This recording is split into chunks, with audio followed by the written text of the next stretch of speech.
put some new thoughts about working as a helping tool to help the students to come out of the streets.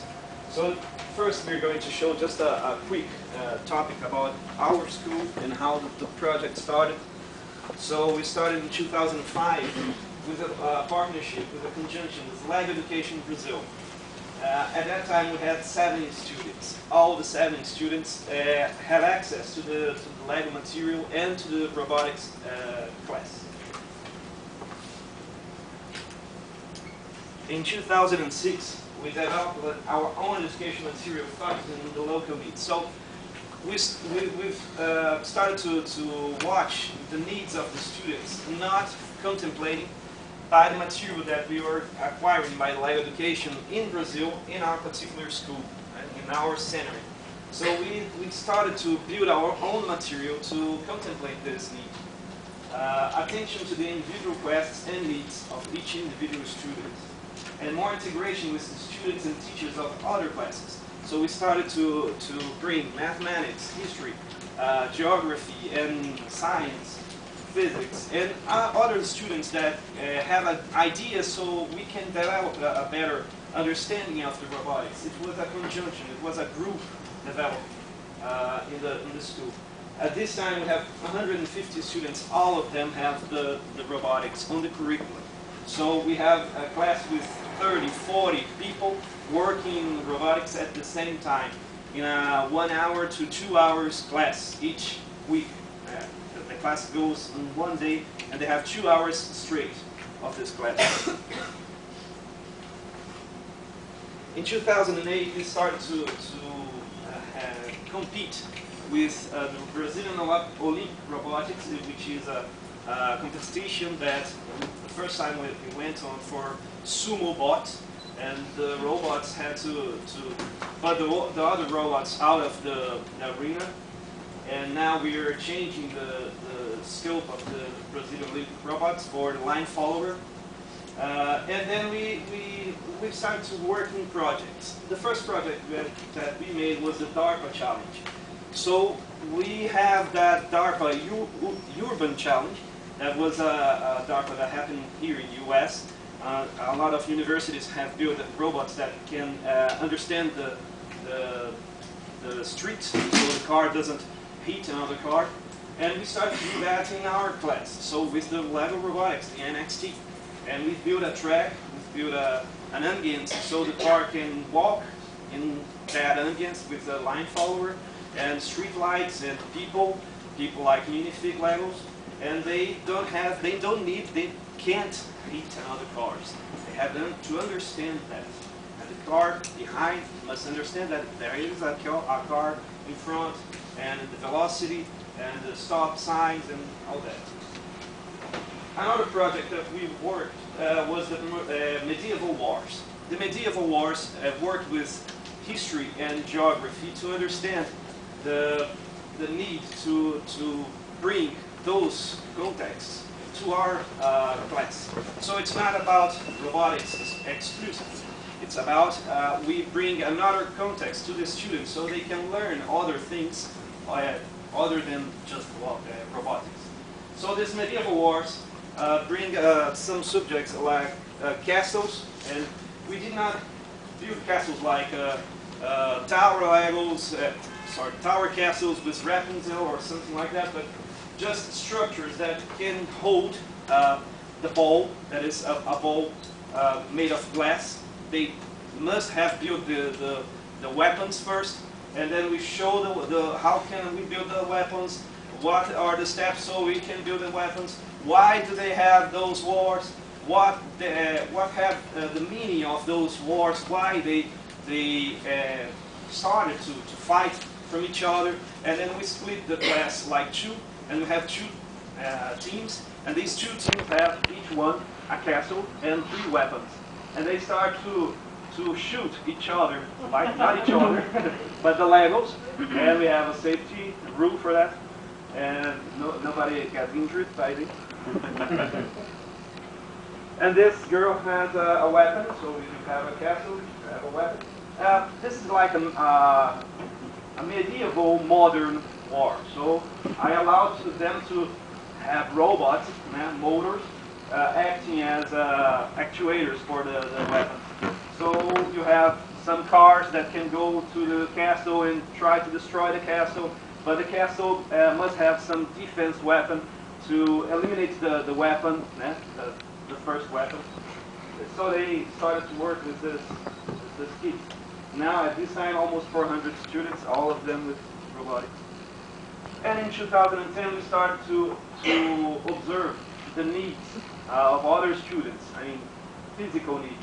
And we started the Skeleton project for helping disabled kids.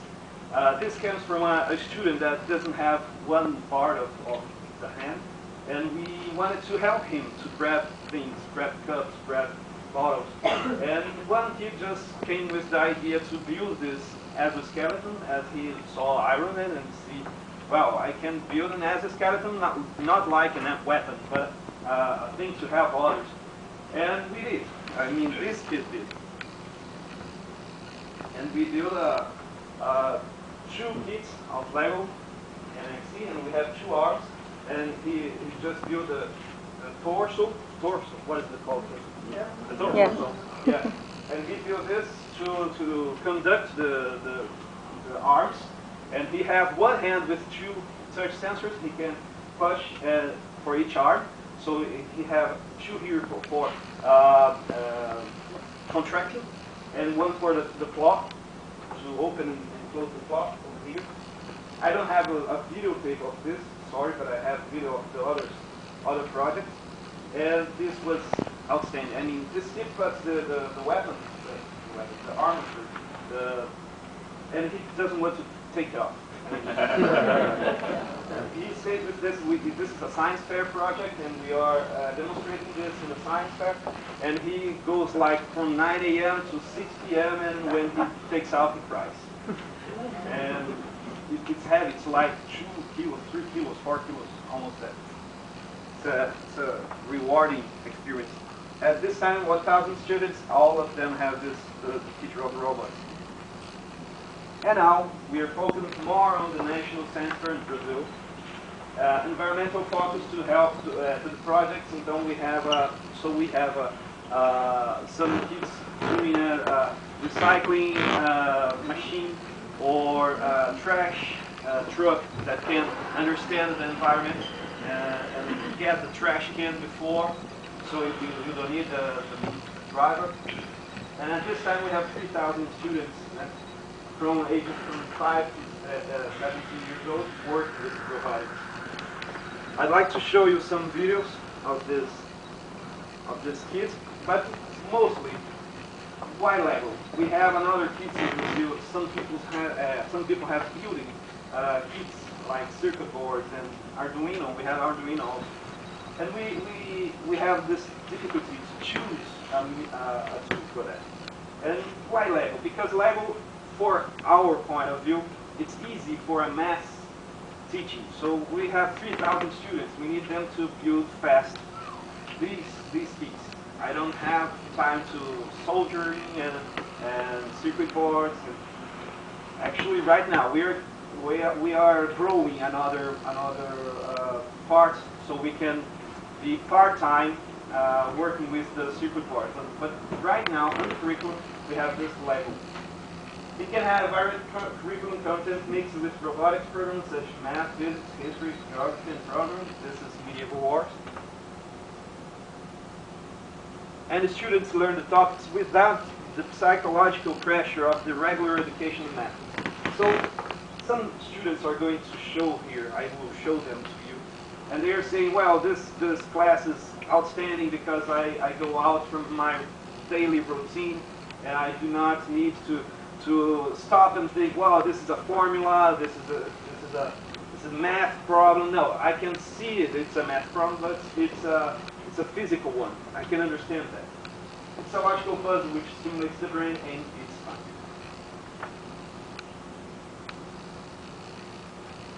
Personal stories. Students create the possibility to work in robotics or computer-related fields. This is a great issue in Brazil, because we don't have these kind of options for the kids to choose early on.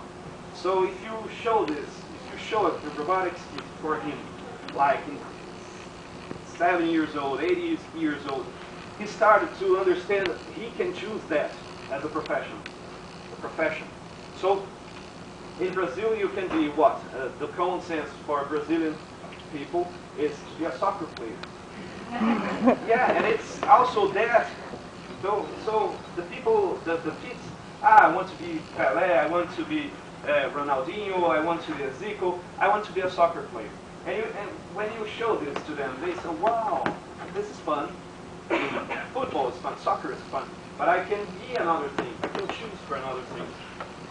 Some students develop a striving will to overcome their difficulties. So some people have said that another language students have difficulties to believe that they can learn that. It applies to us also.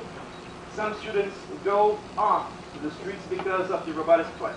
So we take out from the streets a lot of students that have problem with drugs and other stuff. And this is a social problem in Brazil that we are fixing with the robotics. Gladly. I will show you a quick video.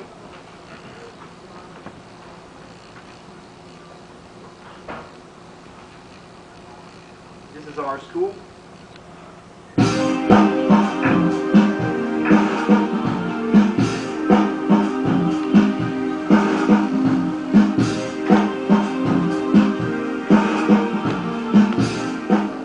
Eu faço faculdade com 3 anos, estudo na noite, não tenho quinta série. E ajuda muito a criatividade, a gente sempre faz coisas diferentes, sempre está estimulando. E também aprendi a mexer mais com informática, computador, essas coisas, eu aprendi a programar. Legal, a gente falou de boas pode profissional futuro. Então, para mim, quando eu comecei a fazer robótica, eu comecei a ter um interesse assim, maior, não tinha muito assim antes. Estou aprendendo muita coisa diferente, então foi uma experiência muito diferente da minha vida.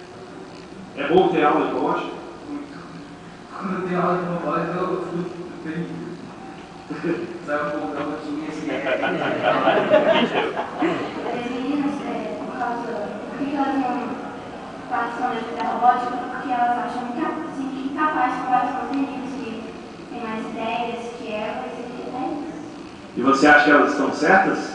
Não, porque os delas têm as mesmas inteligências. Se os meninos têm as mesmas imaginações, então elas podem fazer que eles.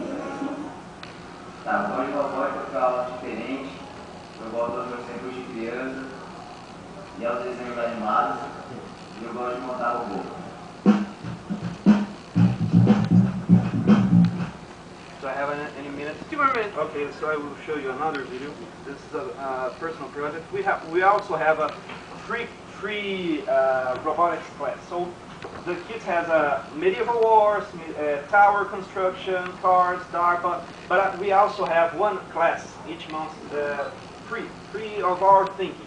So the kids can come in, bring their own ideas and build anything they want. And this is the outstanding, the most rewarding thing of this is that after 2 years, 1 year, they start to build things out of the hat. For the first time, they build in 1 hour our class, so can build, test, and then unmount very fast. Let me show you. It's in YouTube. This is the medieval war.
finishing already.